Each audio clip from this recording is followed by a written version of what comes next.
Hey, what's going on, everybody? In this video, I definitely caved and traded in some of my 60K moments for trade tickets. If you watched one of my last videos on burning moments, you know I was not super keen on trading in my 60K moments. I'll link that video down below on how Top Shot is burning some moments, effectively doing so through these trade ticket packs, which I think is a really awesome idea.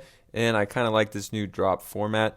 But in this video, we're going to take a look at exactly what moments I'm burning and kind of some rules I set up that I look for in moments to burn. So I really have three rules that I kind of look for when I'm looking for trade ticket moments that I just recently have come across. And why this is important, because we really don't want to end up burning 60K moments that have some utility and go up in price in the future. That's basically my nightmare on Top Shot, is trading something in or selling it and then it has utility in the next few weeks or something, and you miss out on a bunch of money that you could potentially have had. We recently saw this with Isaiah Roby, his 60K moment, and the first thing you see with Isaiah Roby is he only has two moments. So one's a 60K moment and one's a 12K moment. There's actually a lot of players like this, and I'm not a huge fan of burning their moments because they could be bottlenecks if everyone in a challenge, for instance, in a flash challenge, also has a 60K moment, but they have a 12K and say a 40K as well.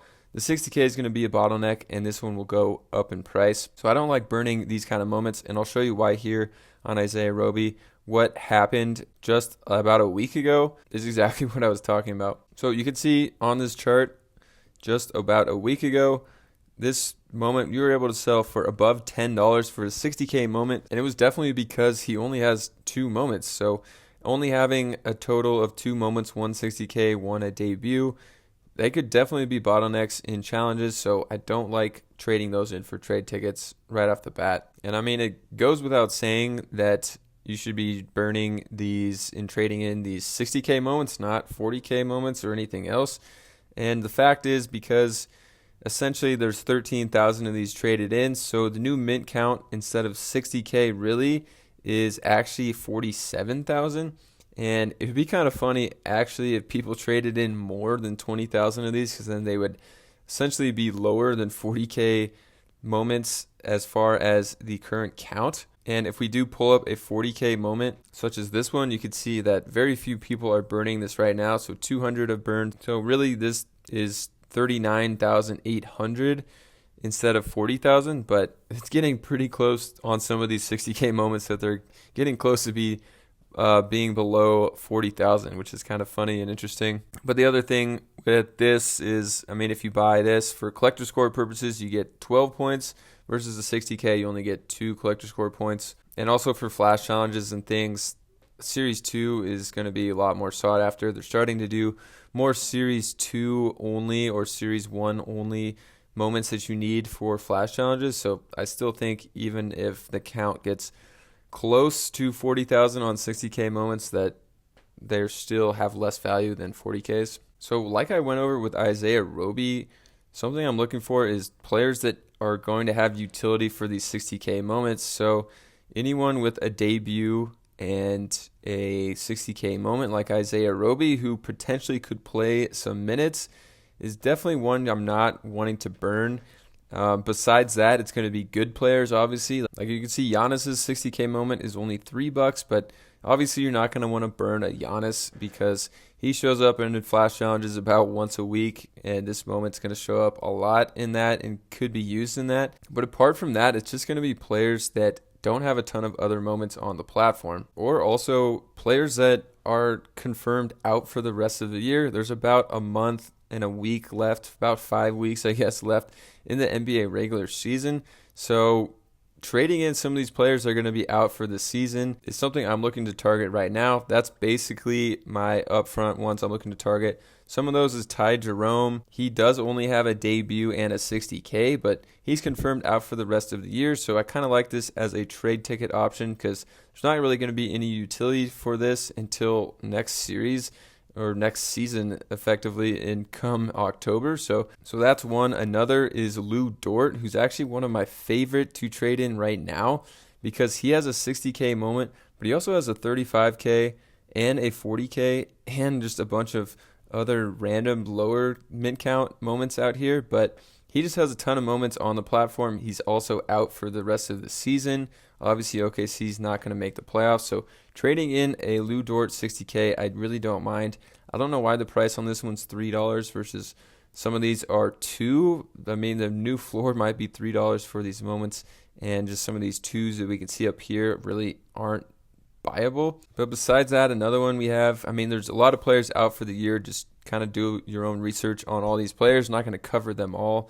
But Nurkic, same with Dort. He has a 60K, but he also has a ton of other moments. He has a 40K as well as a handful of other lower mint count moments. But compared to like Isaiah Roby or even Ty Jerome, they have so little moments, and Nurkic's also out for the year. So say you don't have any of those type of players that have a lot of moments, or players that are out for the year, so you don't know what to trade in for your tickets. You might think of just targeting pretty average to below average players on teams.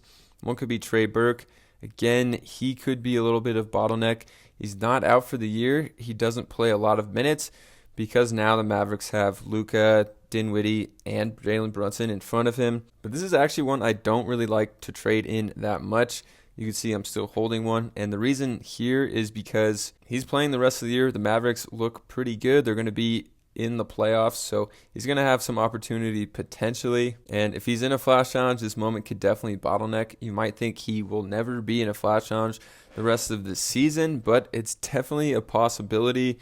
I mean, if we come look at his game log here, you can see recently hasn't played 4 minutes, 2 minutes. Then when Luka was out, he only played 11 minutes, but in a blowout game, he got 21 minutes, made 4 3-pointers. If there was a 3-point flash challenge this night, probably would have been in the flash challenge. Player here you might consider trading in is Justin Holiday. He has 60,000 moment and a 40,000 moment, so a good amount of moments on the platform. But besides that, his next highest is just 2,700. So he has the potential to be a bottleneck with just over 100,000 total moments. But he also is getting big minutes for the Kings, just under 30 minutes per game with the Kings. So he can hit threes, get steals, something like that to be in a flash challenge. So he's a fairly good candidate to trade in, but with just how much he's playing recently, well, he's not going to be playing the playoffs. I don't like trading in him as much as this next player I'm going to show you. So this next player is Obi Toppin, and while he's a pretty popular player in the NBA,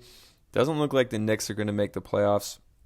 He has a 60K moment, almost 18,000 in a fandom moment, also has a 40K moment, and a 12K moment. So he has a lot of moments on the platform already. And if we actually look at his game log, you can see he hasn't gotten more than 20 minutes in a game since January. So he doesn't really have an opportunity to be in a flash challenge, in my opinion. Playing less than 20 minutes in every game probably for the rest of the year.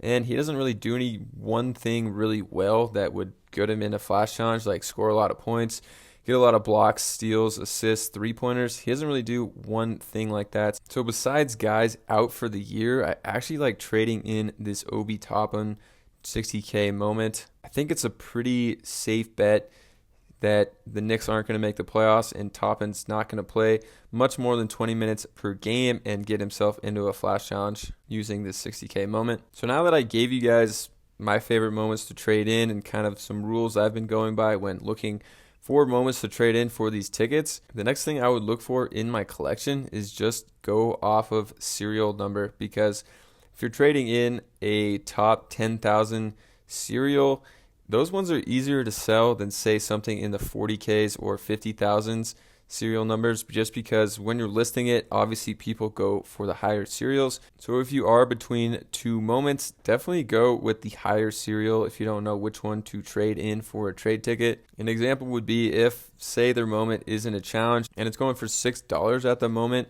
but you have a 50,000 serial and someone else, say, has 11,000 serial. You both list it for $6. It's not guaranteed that yours is going to sell, but if 11,000 is toward the lower amount of serials that's listed for $6, it's much more likely they're going to get the sale, and you might have to end up undercutting and sell it for $5 instead of $6. So just a quick little thing to earn an extra dollar if you're trying to actually sell the moment. You won't have to undercut. All right, I hope you guys enjoyed this video. if you did. Let me know what you think about trade tickets. If you're going for them, what kind of moments you're looking to trade in. Definitely no hate to any of these players in the videos saying that they can't ever be in flash challenges or anything. Just my opinion and what I think. Also just my opinion on which moments I'm looking to trade in. So definitely do your own research. Don't just pick the exact players that I'm talking about here in this video. Also check out my last video on what I'm looking to buy on Top Shot.